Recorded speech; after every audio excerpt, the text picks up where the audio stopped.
ಜಿಲ್ಲಾಡಳಿತ ಕರ್ನಾಟಕ ಜೀವ ವೈವಿಧ್ಯ ಮಂಡಳಿ ಬೆಂಗಳೂರು, ಪಾರಂಪರಿಕ ವೈದ್ಯ ಪರಿಷತ್ ಕರ್ನಾಟಕ ಹಾಗೂ ಕಲ್ಯಾಣ ಕರ್ನಾಟಕ ಪಾರಂಪರಿಕ ವೈದ್ಯ ಪರಿಷತ್ ಲಿಂಗಸೂರು ಇವರ ಸಂಯುಕ್ತಾಶ್ರಯದಲ್ಲಿ ಬೀದರ್ ನಗರದಲ್ಲಿ ಹಮ್ಮಿಕೊಳ್ಳಲಾದ 15ನೇ ಪಾರಂಪರಿಕ ವೈದ್ಯ ಸಮ್ಮೇಳನದ 4ನೆಯ ಗೋಷ್ಠಿ ಉದ್ದೇಶಿಸಿ ಬೆಂಗಳೂರಿನ ಖ್ಯಾತ ಪಂಚಗವ್ಯ ತಜ್ಞರಾದ ಡಾ ಡಿ.ಪಿ. ರಮೇಶ್ ಅವರು ಮಾತನಾಡಿದರು. ಸರ್ಕಾರ ರಾಜ್ಯದ ಎಲ್ಲಾ ಜಿಲ್ಲಾ ಆಸ್ಪತ್ರೆಗಳಲ್ಲಿ ಆಯುರ್ವೇದ ಕ್ಯಾನ್ಸರ್ ಚಿಕಿತ್ಸಾ ಕೇಂದ್ರಗಳನ್ನು ಆರಂಭಿಸಿ ಪಾರಂಪರಿಕ ವೈದ್ಯರಿಗೆ ತರಬೇತಿ ನೀಡಬೇಕು ಎಂದು ತಿಳಿಸಿದರು. ಮುಂದುವರೆದು ಮಾತನಾಡಿದ ಅವರು, ಕ್ಯಾನ್ಸರ್ ಚಿಕಿತ್ಸೆ ಎಂದರೆ ಕೇವಲ ಕೀಮೋಥೆರಪಿ, ರೇಡಿಯೋಥೆರಪಿ ಅಲ್ಲ, ಅವುಗಳಿಗೂ ಮೀರಿದ ಅಡ್ಡ ಪರಿಣಾಮಗಳಿಲ್ಲದ ಚಿಕಿತ್ಸೆ ಭಾರತೀಯ ಆಯುರ್ವೇದದಲ್ಲಿ ಇದೆ. ಪಂಚಗವ್ಯ ಚಿಕಿತ್ಸೆ ಅತ್ಯಂತ ಕಡಿಮೆ ಹಣದಲ್ಲಿ ಪಡೆಯಬಹುದಾಗಿದೆ. ಇದಕ್ಕೆ ಸರ್ಕಾರ ಅವಕಾಶ ನೀಡಬೇಕಾಗಿದೆ.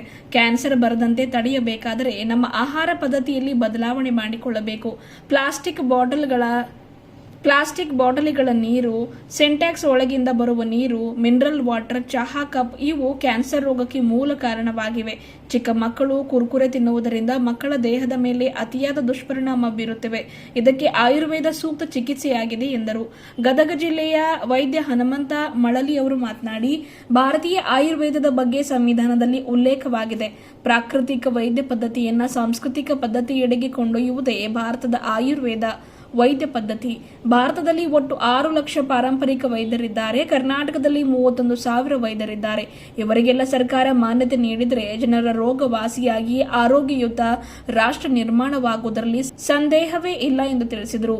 ಆಯುರ್ವೇದ ಮೇಲೆ ದಾಳಿ ಇಡೀ ಭಾರತದ ಮೇಲಿನ ದಾಳಿಯಾಗಿದೆ.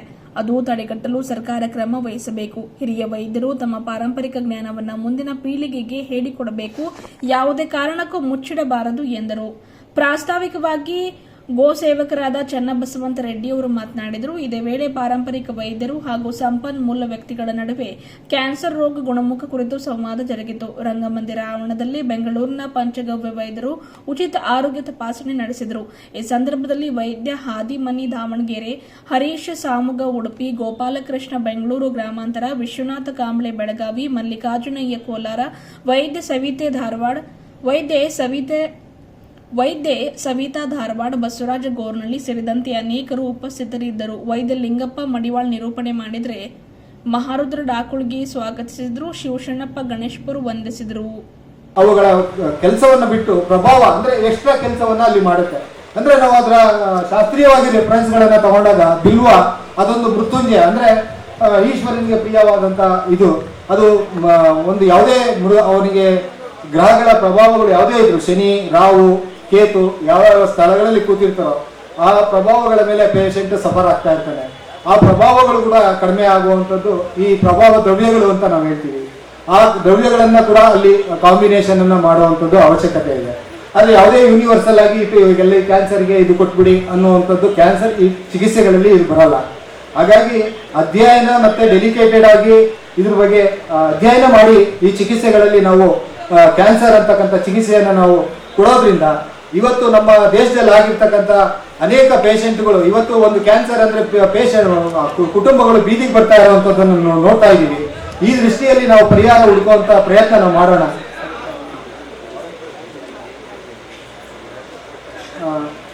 ಈ ದೃಷ್ಟಿಯಲ್ಲಿ ನಾವು ಎಲ್ಲರೂ ಕೂಡ ಈ ಕಾರ್ಯದಲ್ಲಿ ತೊಡಗುವಂಥದ್ದು ಅವಶ್ಯಕತೆ ಇದೆ. ಹಾಗಾಗಿ ಸರ್ಕಾರಕ್ಕೆ ಒಂದು ಮನವಿ ಏನಂದ್ರೆ, ಇವತ್ತು ಹಿರಿಯ ಪಾರಂಪರಿಕ ವೈದ್ಯರ ಮತ್ತೆ ಎಲ್ಲ ವೈದಿಕ ಈ ರೀತಿಯ ಕ್ಯಾನ್ಸರ್ ಅಂತ ಚಿಕಿತ್ಸೆಗಳಿಗೆ ಒಂದು ತರಬೇತಿ ಶಿಬಿರಗಳನ್ನು ನಡೆಸಿ ಅಲ್ಲಿ ಜಿಲ್ಲಾ ಅಥವಾ ತಾಲೂಕು ಮಟ್ಟಗಳಲ್ಲಿ ಈ ರೀತಿಯ ಉಪಚಾರ ಕೇಂದ್ರ ಕ್ಯಾನ್ಸರ್ಗೆ ಉಪಚಾರ ಕೇಂದ್ರಗಳನ್ನು ತೆರೆಯುವಂತಹ ಅವಕಾಶಗಳನ್ನ ಸರ್ಕಾರ ಮಟ್ಟದಲ್ಲಿ ಮಾಡಿಕೊಡ್ಬೇಕು. ಮತ್ತೆ ಆಯುರ್ವೇದ ಕಾಲೇಜುಗಳಲ್ಲಿ ಮತ್ತೆ ಆಸ್ಪತ್ರೆಗಳಲ್ಲಿ ಕ್ಯಾನ್ಸರ್ ಉಪಚಾರ ಕೇಂದ್ರಗಳನ್ನ ತೆರೆಯೋದ್ರಿಂದ ಇವತ್ತು ಕ್ಯಾನ್ಸರ್ ಅನ್ನುವಂಥದ್ದು ಒಂದು ಪೂರ್ವಜನ್ಮ ಕರ್ಮ ಅನ್ನುವಂಥದ್ದು 5% ಇದ್ರೂ ಕೂಡ ಇವತ್ತು ನಮ್ಮಲ್ಲಿ ಇರ್ತಕ್ಕಂಥ ಮಾನಸಿಕ ಸ್ಥಿತಿ, ಆಹಾರ ಪದ್ಧತಿಯೇ ಮುಖ್ಯ ಕಾರಣ. ಇವತ್ತು ನಾವು ತಿನ್ನುವಂತ ನೀರು ಇವತ್ತು ಮೊನ್ನೆ ಸರ್ಕಾರ ಬ್ಯಾನ್ ಮಾಡಿದೆ ಇಡ್ಲಿನ, ಮಡ್ರಾಸ್ ಸರ್ಕಾರ. ಕಾರಣ ಏನಂದ್ರೆ ಅದರಲ್ಲಿ ಆ ಇಡ್ಲಿಯನ್ನು ತಯಾರು ಮಾಡ್ಬೇಕಿದ್ರೆ ಪ್ಲಾಸ್ಟಿಕ್ ಅನ್ನ ಹಾಕಿ ಅದನ್ನ ಇಡ್ಲಿಯನ್ನ ತಯಾರು ಮಾಡ್ತಾರೆ. ಅದರಲ್ಲಿ ಸರ್ವೆ ಮಾಡಿಸಿ ಸರ್ಕಾರ ಅದರಲ್ಲಿ ಕ್ಯಾನ್ಸರ್ ಕಂಟೆಂಟ್ಸ್ ಅಬ್ಸರ್ವ್ ಆಗ್ತಾ ಇದೆ ಅಂತೇಳಿ ಇವತ್ತು ಇಡ್ಲಿ ತಿನ್ನುವಂಥದ್ದನ್ನ ನಾವು ನೋಡ್ತೀವಿ. ಅಂದ್ರೆ ತಿನ್ನುವಂತ ಆಹಾರ ಯಾವುದೇ ನೀವು ತರಕಾರಿ ಏನೇ ಆಗಲಿ ಇಲ್ಲಿ ವಿಷಯಗಳು ಎಲ್ಲ ಗೊತ್ತಿರೋದ್ರಿಂದ ಅದನ್ನೇನು ಹೆಚ್ಚು ಪ್ರಸ್ತಾವನೆ ಬೇಡ ಅನ್ಸುತ್ತೆ. ಇವತ್ತು ನಾವು ಕುಡಿಯುವಂತ ನೀರಲ್ಲೂ ಕೂಡ ಇವತ್ತು ಕ್ಯಾನ್ಸರ್ ಅನ್ನುವಂಥದ್ದು ನಾವು ನೋಡ್ತಾ ಇದ್ದೀವಿ. ಯಾವುದೇ ಮಿನರಲ್ ಇಲ್ಲದೆ ಇರುವಂತ ನೀರು, ಮತ್ತೆ ಆ ಮಿನರಲ್ ಪ್ಲಾಸ್ಟಿಕ್ ಜೊತೆ ಇರುವಂತದ್ದು, ಬಿಸಿಲಲ್ಲಿ ಕಾಯ್ದಾಗ ಅದು ಅಬ್ಸರ್ವ್ ಆಗುವಂಥದ್ದು. ಇವತ್ತು ನೀವು ಯಾವುದೇ ಮನೆಗಳನ್ನ ನೀವು ನೋಡಿ, ಎಲ್ಲ ಟಾಪ್ ಮೇಲೆ ಟ್ಯಾಂಕ್ಗಳಿದೆ. ಏನ್ ಟ್ಯಾಂಕ್ ಇದೆ? ಪ್ಲಾಸ್ಟಿಕ್ ಟ್ಯಾಂಕ್ ಇದೆ. ರಿಲೀಸ್ ಆಗಿ ಇವತ್ತು ನಾವು ಬರುವಂತ ಕುಡಿಯುವಂತ ನೀರು, ಈ ರೀತಿಯ ನಾವು ತಿನ್ನುವಂತ, ಮತ್ತೆ ನಮ್ಮ ಇವತ್ತಿನ ಪರಿಸ್ಥಿತಿ, ಆಧುನಿಕ ವೈಜ್ಞಾನಿಕ ಪರಿಸ್ಥಿತಿಯಲ್ಲಿ ಬರೀ ಟೆನ್ಷನ್, ಮನೆಯಲ್ಲಿ ಬರೀ ಯಾವುದೋ ಒಂದು ಟೆನ್ಷನ್ ಇದ್ದೇ ಇರುತ್ತೆ. ಇವತ್ತು ಈ ರೀತಿಯ ನಮ್ಮ ಸಾಮಾಜಿಕ ವ್ಯವಸ್ಥೆ ಮತ್ತೆ ನಮ್ಮ ಆಹಾರ ಪದ್ಧತಿ, ನಮ್ಮ ದಿನಚರ್ಯ ಮತ್ತು ಋತುಚರ್ಯ, ಇವುಗಳಿಂದ 90% ಕ್ಯಾನ್ಸರ್ ಅನ್ನುವಂಥದ್ದು ಇದೆ. ನೀವು ಯಾವುದೇ ಕ್ಯಾನ್ಸರ್ ಅನ್ನುವಂಥ ಒಂದು ವ್ಯಕ್ತಿಗೆ ಯಾವುದೇ ಕ್ಯಾನ್ಸರ್ ಅನ್ನುವಂಥದ್ದು ಪ್ರತಿಯೊಬ್ಬ ವ್ಯಕ್ತಿಯಲ್ಲೂ ಇದ್ದೇ ಇದೆ. ನೀವು ಅದನ್ನ ಬೇಕಾದ್ರೆ ಯಾವ್ದಾದ್ರು ಒಂದು ಲ್ಯಾಬಲ್ಲಿ ಚೆಕ್ ಮಾಡಬೇಕು ಅಂದ್ರೆ CA-125 ಇಂಟೆಸ್ಟೈನ್, ಇಲ್ಲಿ ಕೆಳಗಡೆ ಯಾವ್ದಾದ್ರು ಇಂಟೆಸ್ಟೈನ್ ಅಲ್ಲಿ ಇದ್ರೆ ಕ್ಯಾನ್ಸರ್ ಸೆಲ್ ಅನ್ನುವಂಥದ್ದು, ಅದು CA-125 ಬ್ಲಡ್ ರಿಪೋರ್ಟ್ ಅಲ್ಲೇ ನಿಮ್ಗೆ ಗೊತ್ತಾಗುತ್ತೆ. ಅದು 35 ಇಂದ ಮೇಲಿದ್ರೆ ನಿಮಗೆ ಕ್ಯಾನ್ಸರ್ ಅಂತೇಳಿ ಕನ್ಸಿಡರ್ ಆಗುತ್ತೆ. ಅದೇ ಚೆಸ್ಟ್ ಇಂದ ಮೇಲ್ಗಡೆ ಇದ್ರೆ CA-19.9. ಯಾರು ಸ್ಮೋಕಿಂಗು ಈ ತರ ಮಾಡ್ತಾರೆ ಅವ್ರಿಗೆ CEA. ಈ ರೀತಿಯ ಬ್ಲಡ್ ರಿಪೋರ್ಟ್ಗಳೆಲ್ಲ ನೀವು ಬೇಕಾದ್ರೆ ಚೆಕ್ ಮಾಡ್ಬೋದು. ಪ್ರತಿಯೊಬ್ಬ ವ್ಯಕ್ತಿಯಲ್ಲೂ ಕ್ಯಾನ್ಸರ್ ಸೆಲ್ ಅನ್ನುವಂಥದ್ದು ಇರ್ತದೆ. ಅದನ್ನ ನೀವು ಯಾವಾಗ ನಾವು ತಿನ್ನುವಂತ ಆಹಾರ ಈ ರೀತಿಯ ವೇರಿಯೇಷನ್ ಅಲ್ಲಿ ಇವತ್ತು ಕ್ಯಾನ್ಸರ್ ಅನ್ನುವಂಥದ್ದು ಡಯಾಗ್ನೋಸ್ ಆಗುತ್ತೆ. ಇವತ್ತು ನಾವು ನೋಡ್ತಾ ಇದೀವಿ, ಇವತ್ತು ಮಕ್ಕಳಿಗೆ ನಾವು ಕುರುಕುರೆಯಿಂದ ಹಿಡಿದು ಏನು ತಿನ್ಸಿ, ಇವತ್ತು ಇನ್ನೇನು ಋತುಮತಿಗೆ ಬರೋಷ್ಟಲ್ಲೇ ಯೂಟರಸ್ ಫೈಬ್ರೋಸಿಸ್, ಥೈರಾಯ್ಡ್, ಮಾಸು, ಸಿಸ್ಟು ಡಯಾಗ್ನೋಸ್ ಆಗುವಂಥದ್ದು ನಾವು ನೋಡ್ತಾ ಇದ್ದೀವಿ. ಹಾಗಾಗಿ ಈ ದಿಕ್ಕಲ್ಲಿ ನಮ್ಮ ಸಮಾಜ, ಯಾವಾಗ ದೇಶ ಉದ್ಧಾರ ಆಗಬೇಕು ಅಂದ್ರೆ ಒಬ್ಬ ವ್ಯಕ್ತಿ, ಕುಟುಂಬ, ಸಮಾಜ ಇದಿಷ್ಟು ಚೆಂದಾಗಿದ್ದಾಗ ಮಾತ್ರ, ಸರಿ ಇದ್ದಾಗ ಮಾತ್ರ ದೇಶ ಉದ್ಧಾರ ಆಗೋದಕ್ಕೆ ಸಾಧ್ಯ. ಹಾಗಾಗಿ ಈ ದಿಕ್ಕಲ್ಲಿ ನಾವೆಲ್ಲರೂ ಕೂಡ ಈ ಕಾರ್ಯದಲ್ಲಿ ತೊಡಗುವಂತ ಅವಶ್ಯಕತೆ ಇದೆ ಅಂತೇಳಿ ನನ್ನ ಎರಡು ಮಾತನ್ನ ಮುಗಿಸ್ತಾ ಇದ್ದೀನಿ.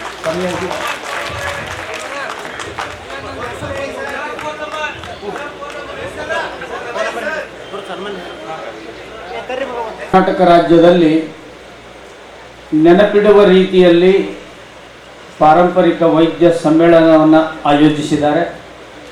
ಸರ್ಕಾರ ತುಂಬ ಗಮನ ವಹಿಸಿ ಈ ಕಾರ್ಯಕ್ರಮ ನಡೆದು ಇದಕ್ಕೊಂದು ಮಾನ್ಯತೆ ಬರುವ ರೀತಿಯಲ್ಲಿ ವಾತಾವರಣವನ್ನು ತಯಾರು ಮಾಡಿದರೆ, ಅದಕ್ಕೆ ನಾನು ತಮ್ಮೆಲ್ಲರ ಪರವಾಗಿ ವೈಯಕ್ತಿಕವಾಗಿ ಧನ್ಯವಾದಗಳನ್ನು ಮತ್ತು ಅಭಿವಂದನೆಗಳನ್ನು ಸಲ್ಲಿಸ್ತೇನೆ. ಇದೇ ಮೊದಲ ಬಾರಿಗೆ ಪಾರಂಪರಿಕ ವೈದ್ಯರಿಗೆ ಕಾನೂನಾತ್ಮಕವಾಗಿ ಮಾನ್ಯತೆಯನ್ನು ಕೊಡಿಸಬೇಕು ಅನ್ನುವ ಚಿಂತನೆ ಆರಂಭ ಆಗಿದೆ. ಇದೊಂದು ವಿಶಿಷ್ಟವಾಗಿರತಕ್ಕಂಥ ಸಂದರ್ಭ ಅಂತ ನಾನು ಅಂದ್ಕೊಂಡಿದ್ದೀನಿ. ನಾನೇ ಯಾಕೆ ಅಂದ್ಕೊಂಡಿದ್ದೀನಿ ಅಂದರೆ, ನನಗೂ ಅದರ ಅವಶ್ಯಕತೆ ಇದೆ ಅನ್ನೋದು ನಿಮಗೆಲ್ಲರಿಗೂ ಗೊತ್ತಾಗಿದೆ. ಹಂಗಂತೇಳಿ ನಾನೇನು ಒಳಗೆ ಹೆದರಿಲ್ಲ, ಹೆದರುವುದಿಲ್ಲ. ಇವರೆಲ್ಲ ನಮ್ಮ DP ರಮೇಶ್ ಅವರು ಹೇಳಿದರು, ಈ ಪ್ರತ್ಯೇಕವಾದಂಥ ಔಷಧೀಯ ಪದ್ಧತಿ ಕಣ್ಣು ಬಿಡುವುದಕ್ಕಿಂತ ಸಾವಿರಾರು ವರ್ಷಗಳಲ್ಲ, ಯುಗಾಂತರಗಳಿಂದ ನಮ್ಮ ಪಾರಂಪರಿಕ ವೈದ್ಯ ಪದ್ಧತಿ ಇದೆ. ಇವೆಲ್ಲ ನಿನ್ನೆ ಮೊನ್ನೆ ಕಂಡುಬಿಟ್ಟು,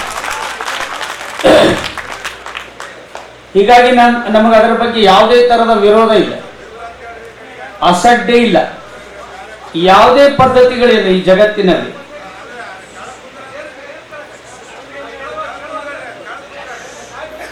ಆಮೇಲೆ ಮಾತಾಡ ದಯವಿಟ್ಟು.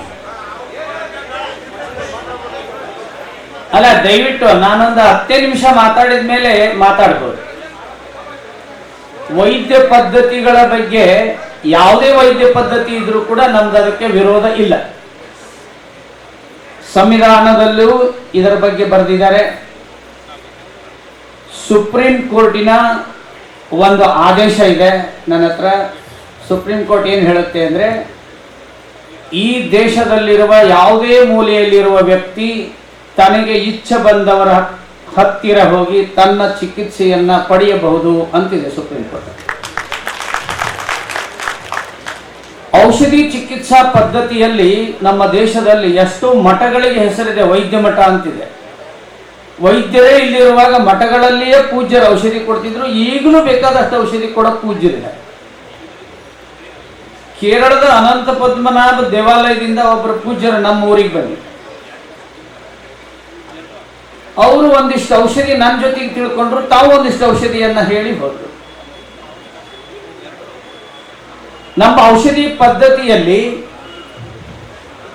ಕ್ರೋಢೀಕರಣ ಸಿದ್ಧಾಂತಕ್ಕಿಂತ ಮೊದಲಿಗೆ ಪ್ರಾಕೃತಿಕವಾಗಿರುವಂಥ ಔಷಧಿಯನ್ನ ಸಾಂಸ್ಕೃತಿಕತೆ ಕಡೆಗೆ ತೆಗೆದುಕೊಂಡು ಹೋಗಿ ಅದಕ್ಕೊಂದು ಸಿಸ್ಟಮ್ ಮಾಡಿ ಅದರಲ್ಲಿ ಏನು ಕಂಟೆಂಟ್ ಇದೆ ಅಂತ ಹೇಳಿ ಅದಕ್ಕೊಂದು ಕೋರ್ಸ್ ತಯಾರು ಮಾಡಿ ಅದಕ್ಕೊಂದು ಸರ್ಟಿಫಿಕೇಟ್ ಕೊಟ್ಟು ಬರುವುದಕ್ಕಿಂತ ಮೊದಲಿದ್ದಂಥ ಪ್ರಾಕೃತಿಕ ಚಿಕಿತ್ಸಾ ಪದ್ಧತಿ ಭಾರತದ ಪಾರಂಪರಿಕ ವೈದ್ಯ ಪದ್ಧತಿ. ಹಾಗಾಗಿ 6 ಲಕ್ಷಕ್ಕಿಂತ ಜಾಸ್ತಿ ಜನ ಪಾರಂಪರಿಕ ವೈದ್ಯರಿದ್ದಾರೆ. ಕರ್ನಾಟಕದಲ್ಲಿ ಅಂದಾಜು 31,000ಕ್ಕಿಂತ ಹೆಚ್ಚು ಜನ ಪಾರಂಪರಿಕ ವೈದ್ಯರಿದ್ದಾರೆ. ಕೆಲವರಿಗೆ ಸ್ವಭಾವದಿಂದ ಪಾರಂಪರಿಕ ವೈದ್ಯರಿದ್ದಾರೆ, ಅದೇ ಸ್ವಭಾವದಿಂದ ಮುಂದೆ ಕೆಲವರು ಪ್ರಭಾವಕ್ಕೂ ಬಂದಂತ ಪಾರಂಪರಿಕ ವೈದ್ಯರಿದ್ದಾರೆ. ಇಲ್ಲಿ ಕೂತಿರೋರ ಪೈಕಿ ಯಾರಿಗೂ ಗೊತ್ತಿಲ್ಲದೆ ಇರುವಂತ ವಿಶಿಷ್ಟ ಔಷಧಿಗಳನ್ನ ಮಾಡುವಂತವರು ಇದರಲ್ಲಿ ಕೂತಿದ್ದಾರೆ. ತುಂಬಾ ವೈಶಿಷ್ಟ್ಯಪೂರ್ಣ ಔಷಧಿ ಮಾಡ್ತಾರೆ. ಸುಮ್ಮನೆ ನಾನು ಹಂಗೆ ಒಂದು ಉದಾಹರಣೆ ಹೇಳ್ತೀನಿ, ಅವ್ರು ಇಲ್ಲಿ ಬಂದಿಲ್ಲ. ನಾನು ಇಡೀ ಭಾರತದಲ್ಲಿ ನೋಡದೇ ಇರುವಂತ ಒಂದು ಔಷಧಿ ಪದ್ಧತಿಯನ್ನು ಒಂದು ಊರಲ್ಲಿ ನೋಡಿದೆ. ಒಂದಿಷ್ಟು ಆಕಳ ಬೆಣ್ಣೆ ತಗೊಂಡು ಹೋಗೋದು ಅವ್ರ ಹತ್ರ, ಒಂದು ಕಡಲೆಕಾಳಷ್ಟು, ಈ ಕಣ್ಣು ಓಪನ್ ಮಾಡ್ತಾರೆ, ಆ ಕಣ್ಣೊಳಗ ಬೆಣ್ಣೆ ಇಟ್ಟು ಹಿಂಗೆ ಕಣ್ಣು ಮುಚ್ತಾರೆ, ಸ್ವಲ್ಪ ಕಣ್ಣನ್ನ ಹಿಂಗ ತಿಕ್ತಾರೆ, ಈ ಕಡೆ ಕಣ್ಣು ಮುಚ್ಚಿರ್ತಾರೆ, ಈ ಕಣ್ಣು ತೆಗೆದುಬಿಟ್ಟು ಅವ್ರು ಹೆಂಗ ಮಾಡ್ತಾರೆ ಅಂತ ಯಾರಿಗೂ ಗೊತ್ತಾಗಿಲ್ಲ. 1-2 ನಿಮಿಷ ಬಿಟ್ಟಿಂದ ಕಣ್ಣು ಸ್ವಚ್ಛ ತೊಳೆದ ಕೂಡಲೇ ಕಣ್ಣು ಅದ್ರಾಗ ಪರಿ ಇರ್ತದಲ್ಲ, ಅದು ಪರಿನ ಇರಂಗಿಲ್ಲ. ಹೇಳ್ತೀನಿ ನಾನು. ಆಮೇಲೆ ನಾನು ಬಿಡ್ಲಿಲ್ಲ, ಅದನ್ನ ಹೇಳಲೇಬೇಕು ಅಂದಮೇಲೆ ಆ ತಾಯಿ ಹೇಳಿದಾಳೆ, ನಾವು ಅದನ್ನ ನಾಲಿಗೆಯಿಂದ ತೆಗಿತೀವಿ ಅಂತ ಹೇಳಿದ್ದಾರೆ. ಆ ನಾಲಿಗೆಯಿಂದನೇ ಅದನ್ನ ತೆಗೆದು ನಾಲಿಗೆಯಿಂದ ತೆಗೆದು ತೋರಿಸ್ತಾರೆ. 2 ಸೇರ್ ಜೋಳ ಕೊಡ್ತಾರೆ ಅವ್ರಿಗೆ ಅಷ್ಟ. ಈಗ 2 ಸೇರ್ ಜೋಳ. ಈ ತರದ ನೂರಾರಲ್ಲ ಸಾವಿರಾರು ದಾಖಲೆಗಳನ್ನ ನಾನು ನನ್ನ ಹತ್ರ ಇಟ್ಕೊಂಡಿದ್ದೀನಿ. ಈ ತರ ಪಾರಂಪರಿಕ ವೈದ್ಯ ಪದ್ಧತಿಯನ್ನ ಮಾಡ್ತಾ ಇರುವಂತ. ಅಕಸ್ಮಾತ್ ಆಗಿ ಯಾರೋ ಕೆಲವರು ಈ ಔಷಧಿ ಬಗ್ಗೆ ಅಸಮಾಧಾನಗೊಂಡು ರಮೇಶ್ ಅವರು ಇಷ್ಟು ಸುಲಭವಾಗಿ ಟ್ರೀಟ್ಮೆಂಟ್ ಮಾಡ್ತಾರೆ ಅಂತ ಯಾರೋ ಒಂದು ಏನೋ ಹೇಳಿಬಿಟ್ಟು ಕೇವಲ ಗೋವಿನಿಂದ ಇದು ಹೆಂಗೆ ಸಾಧ್ಯ, ಇದು ಹೆಂಗೆ ಸೈನ್ಸ್ ಆಗುತ್ತೆ ಅಂತ ತಿಳ್ಕೊಂಡ್ಬಿಟ್ಟು ಯಾವ್ಯಾವುದೋ ಅಧಿಕಾರದ ಧೋರಣೆಯಿಂದಾಗಿ ಏನೋ ಮಾಡಿಬಿಟ್ರೆ ಅದು ವ್ಯಕ್ತಿಗೆ ನಷ್ಟ ಆಗೋದಿಲ್ಲ. ಈ ಭಾರತದಲ್ಲಿ ನಡೆದು ಬಂದ ಪರಂಪರೆ ನಷ್ಟ ಆಗಿ ಹೋಯ್ತು ಅಂತಂದ್ರೆ